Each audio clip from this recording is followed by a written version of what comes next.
So audio is coming through now?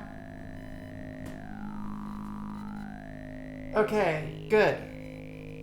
Now that everyone can hear me, I'll start over. Sorry about that. Some minor technical difficulties. Such is life. Nothing ever goes easily.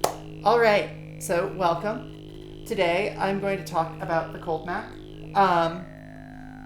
It's one of my favorite modules in my system. It kind of fills like so many weird little roles whenever you're making a patch. I guess like the closest analog I would say is like a maths if you have one.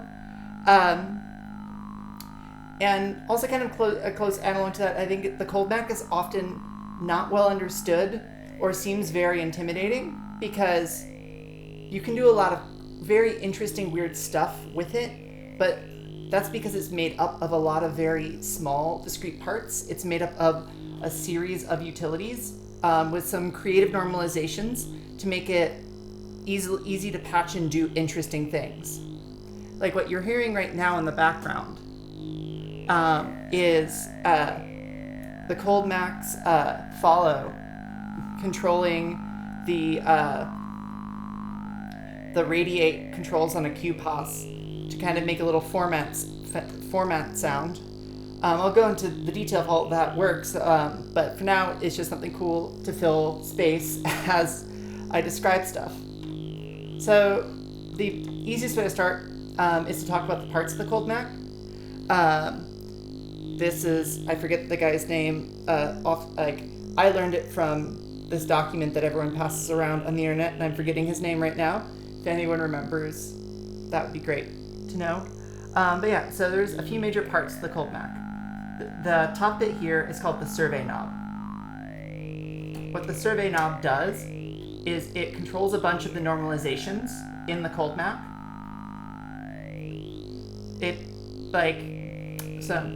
And you can patch control voltage into the survey knob, and these two add, the CV and the survey knob add together to modulate the normalizations. This top bit here is a crossfader. It's generally called, like, every row of 3 is referred to broadly by its left side name. So this row is left, this row is right. So this top part together makes the crossfader. The next utility part is called is logic. So we have or and. I'm going to cover the normalizations in detail in a second. And this bottom bit is slope and crease. This is, I think, the part that is the most confusing for people. It is. Thank you for sharing that link. But it's also, I think, the most fun part to patch. So I'm going to take this off for now so we can start talking about the parts in some more detail. And I'm just going to move from top to bottom as I talk about it. So first things first, let's just cover this sort of crossfading thing. Like I said, and I keep repeating, the most important part of the Cold Mac is normalizations.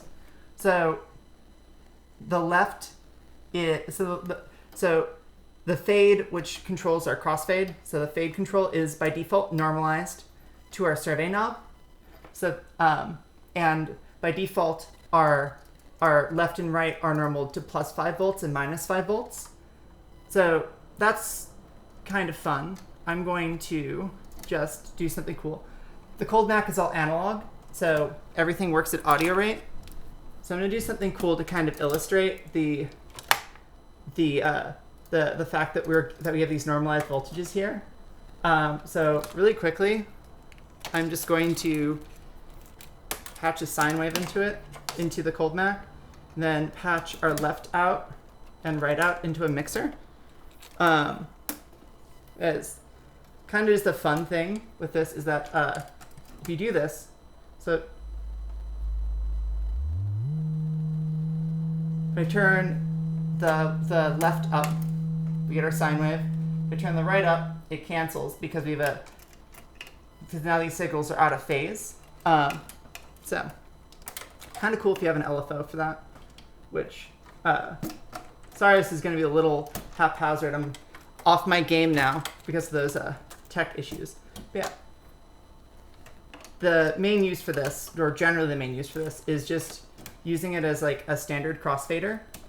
So let's just get some different signals in here and pan these and put these into left and right.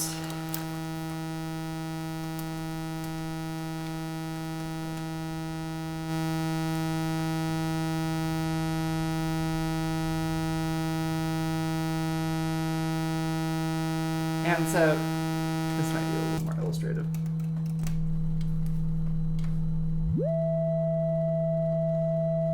So, like I said, it's a bunch of utilities. The top part is just an analog crossfader. It does have some fun stuff in here.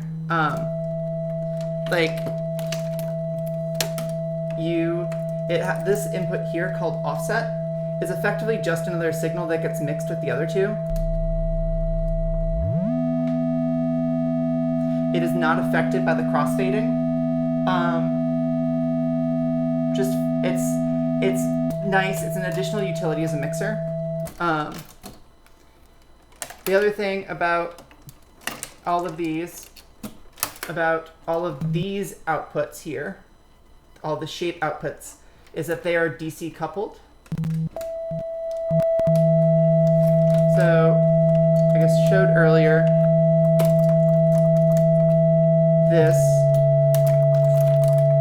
these are normal to plus or minus 5 volts. Actually, I should probably plug these into linear FM.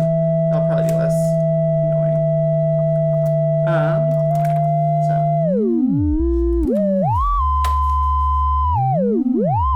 It's a great place to get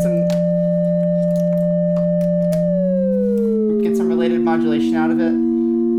Right now I'm just illustrating that it's DC coupled because it's just useful to show.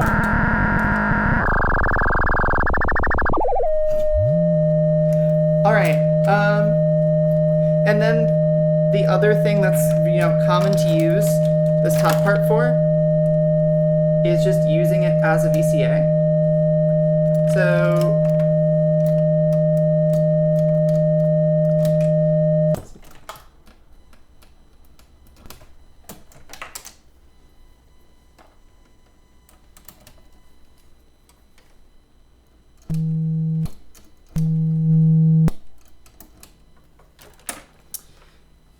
if you do this, it's recommended to patch in a dummy cable, just because the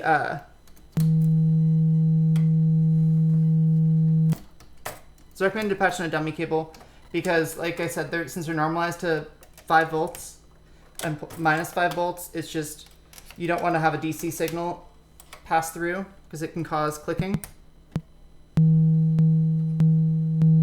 And yeah, there we go. Cold NAC is a VCA.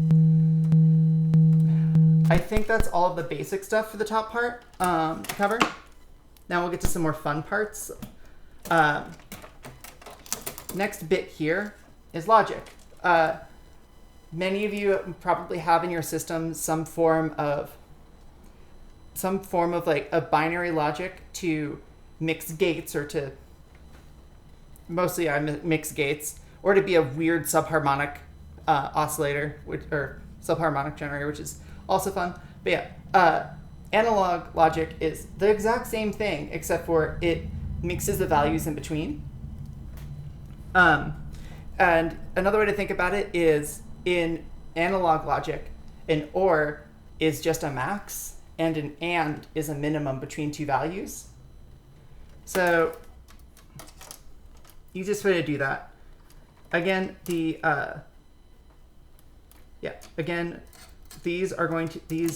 both the logics have normalization to our survey knob, which is useful. I'm going to use a VCA for this. I got a VCA right there.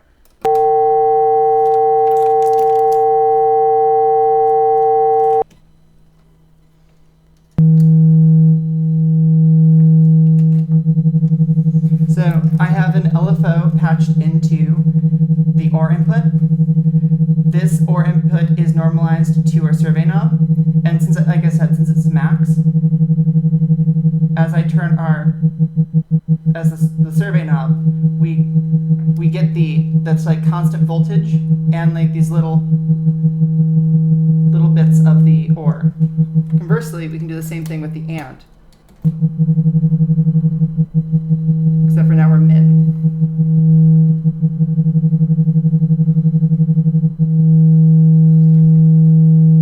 Doing something weird. Oh, it's because this is a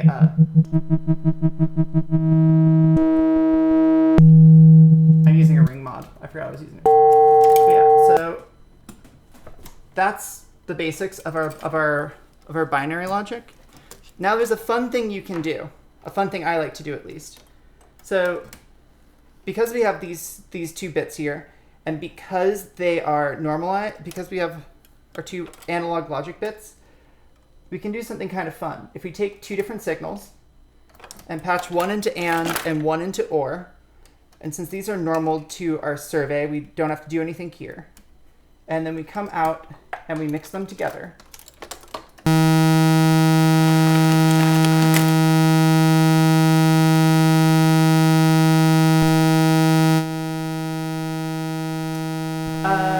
Yes, no, only the top 2 rows. I'm going to turn this off for a second. Only the top 2 rows have normalized voltages to them. The survey knob itself will as far as this logic is concerned, does set a voltage level. So I'm sorry, I said no. Yes, if it's not, yeah. Anyways, I'll say this better. The survey knob sends a voltage to all of the spots that it is normalized. So the fade control, or these, or the AND or these inputs on the AND and the OR, or the origin or the starts of our like slope and crease. So yes, that lets us, like I said, the cool thing about Cold Mac is that the normalizations let us do some interesting things like that. The thing I'm patching right now is referred to as a logical crossfader. So we have 2 signals coming into our AND and our OR. We're going to use the survey knob to crossfade by effectively moving that threshold in which we're getting this like half wave rectification from the Cold Mac, through the logic. So if I turn it all the way to the right, we get our nice sine wave. If I turn it to the left, we get our square wave. And in between, we get some different harmonics from it. We can do other fun things, stuff with more harmonics to get it more interesting, which I think is fun.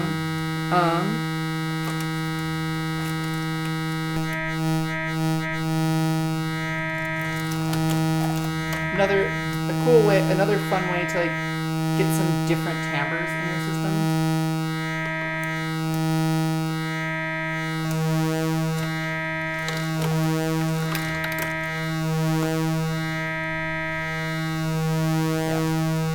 I just patched the follow into PWM just to see what it would sound like, which is cool. So yeah, logical crossfade. It's kind of weird.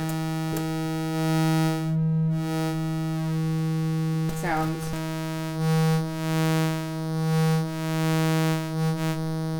There we go. All right, now let's talk about the bottom section real quick, and then I'll go over some more interesting patch examples. So this down here, this row, slope, contains a full wave rectifier. So it will take any control voltage you pass in and turn it all positive. And like I said, this is normal to our survey knob. So as you move the survey knob, this goes up and down and just in the positive domain instead of between -5 volts and 5 volts. This here is an envelope follower. It is fixed. You can't do anything about the rate in which it follows, but it can be useful to add a little bit of animation. So I like illustrating animation by using filters. And what else do I want to use to illustrate the difference? Let's let's just modulate that. And then,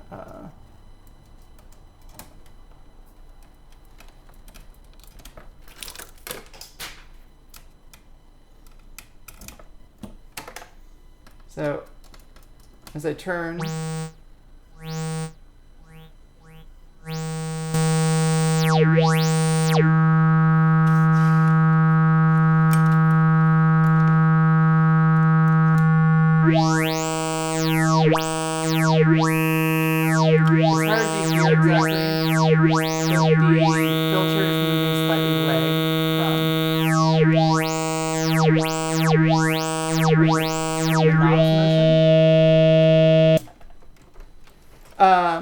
thank you.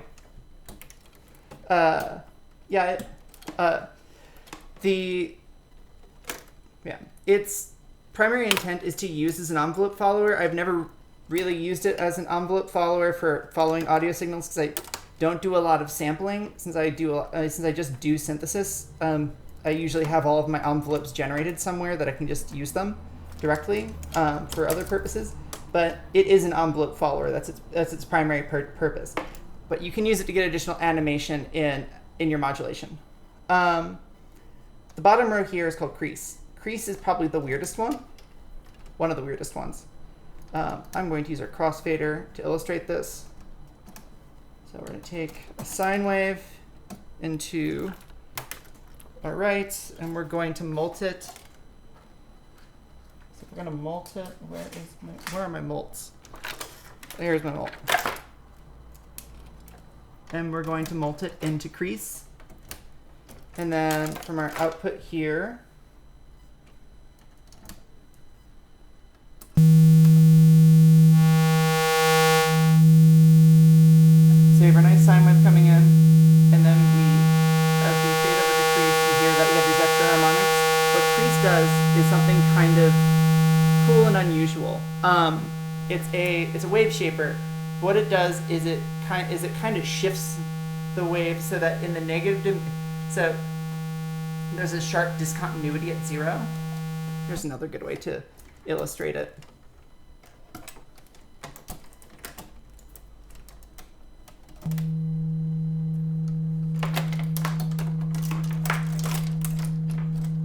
So there's a sharp discontinuity at 0. It does kind of cool things. Start down here.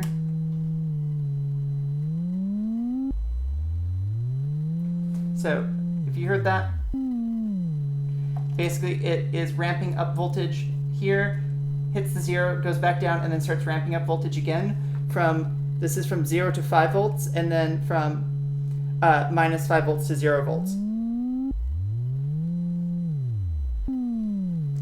And like I was illustrating earlier, that sharp discontinuity creates interesting harmonics.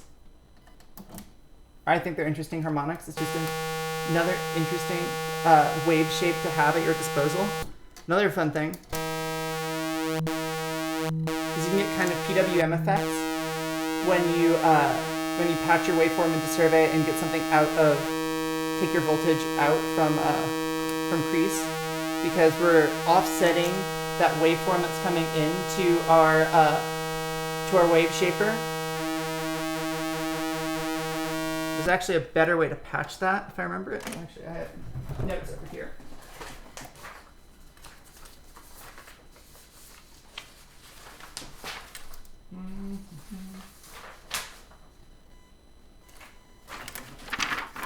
This is from the new technical manual, not new, but the technical manual. It's great. It's got a bunch of sample patches. And the reason I'm doing this one real quick is just to illustrate it in do the same thing but in a CVable way.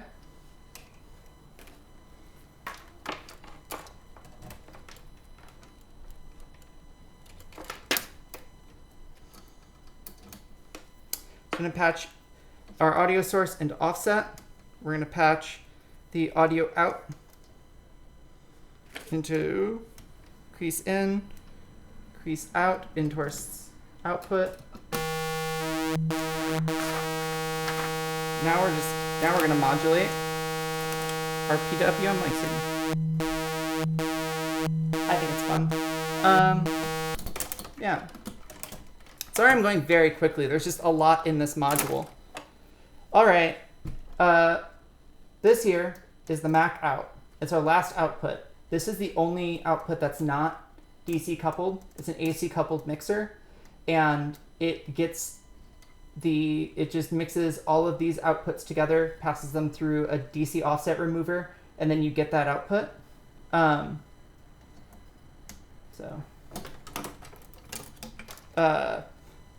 It's just weird. You can patch different audio signals in to our various parts in here and, gets...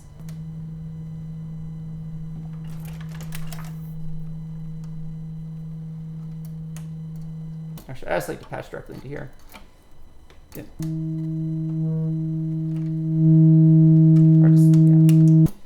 Anyways, I don't really use this output much because it's not really a normal mixer.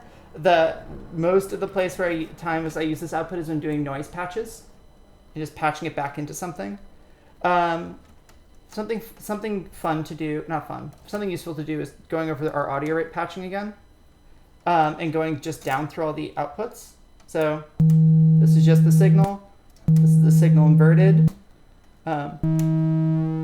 This is our signal thresholded by our ands and our OR. Halfway rectified, which means that it's going to be twice the frequency of the source signal, and then our crease. Just so you got a bunch of fun different outputs. You can do the same thing with an LFO and get a bunch of different LFO shapes.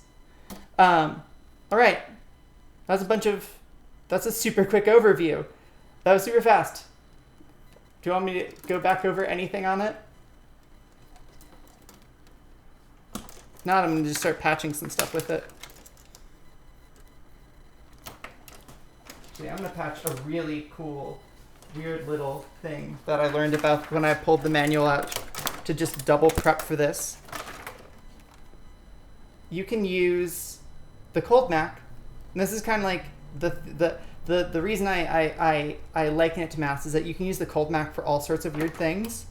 So I found patch notes on how to make a Bernoulli gate. So what I'm going to do is we need some sample and hold, source,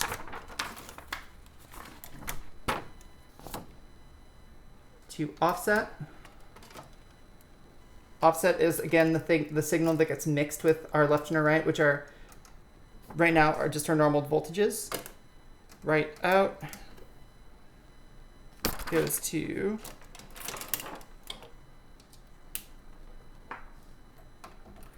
or an and 2 if it's stackable, because those are not normalized together.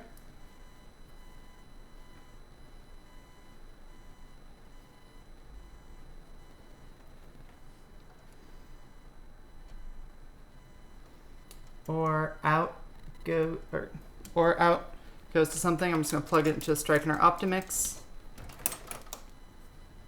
And out goes into slope.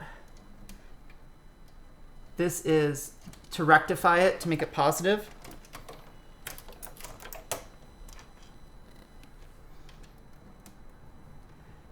Slope out goes into our second thing that we want to have something happen from. Going to patch in some sounds. I'm just patching this into a low pass gate. Then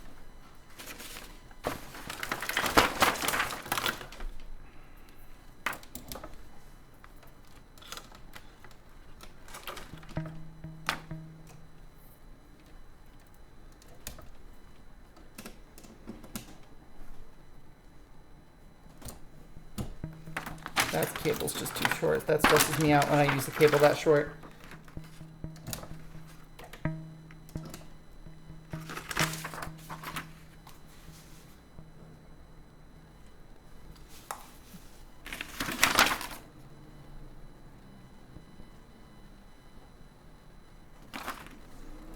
Did I mess something up?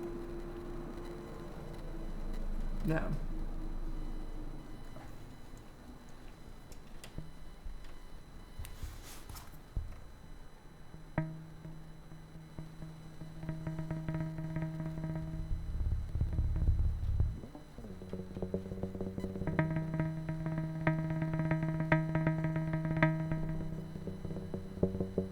Yeah, I'll explain more things. So yeah, what I did here really quick, following the instructions, is I patched a Bernoulli gate, which is what a Bernoulli gate means is that you have some threshold value, and you have some random source into it, or some source into it that has a voltage that'll either be above or below that value. And if it's above that value, it triggers one gate. If it's below the value, it triggers another gate. How this patch works in the cold Mac, which is what I think is the really interesting part, is since we have these voltages that come from our sorry. So this is so effectively what ends up happening is we have our random signal coming into offset, and then it's getting moved up and down by the normalized signals in the mixer here. And then so we're bringing that that signal that is bouncing around between with some offsetted range around 0 into our two logic bits, into our two logic parts.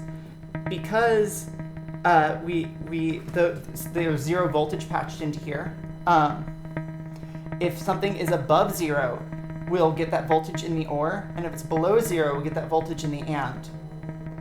So that's why we can, that's what's getting us this like ability to offset the randomness.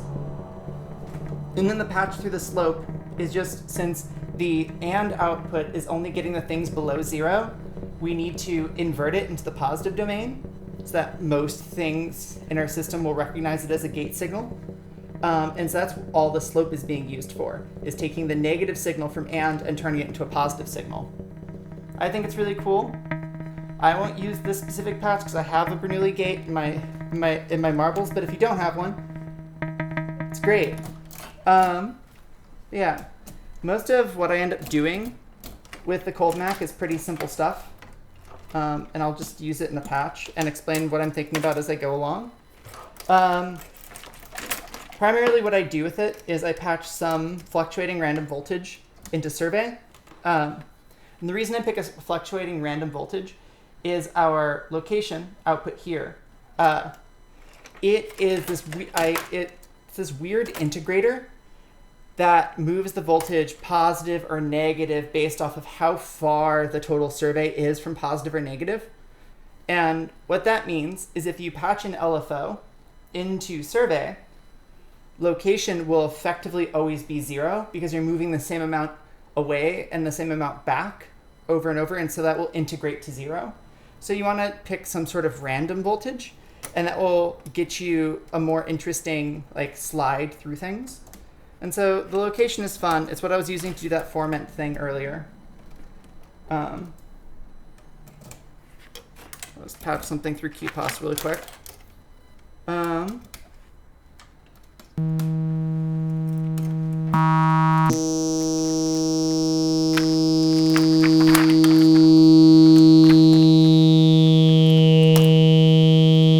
Use our original voltage to also go through QPOS. And the frequency.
So I hope that doesn't bore you. Is I patched both our follow and our original voltage frequency of cold Mac. Let's do.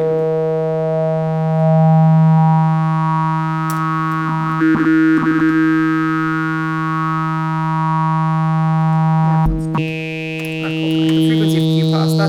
That's how words work. It's been a long isolation.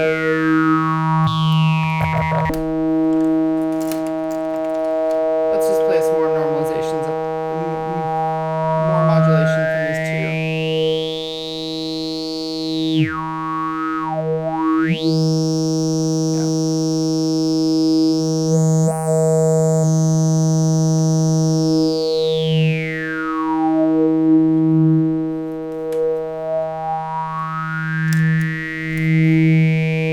Cool, that's cute. Anyways, that was just more fun with our follow out. What else do I want to do? What's something fun to do? Let's make, see, here's what I often use Cold Mac for, is I have my friend the CSL, which is my just a mess of a complex oscillator that just has so many inputs and so many outputs.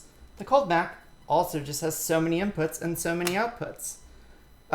Let's just cross-patch them together. It's one of my favorite things to do. So we'll just take our Mac out. It'll be our final out. We're gonna audio rate modulate everything. So let's just take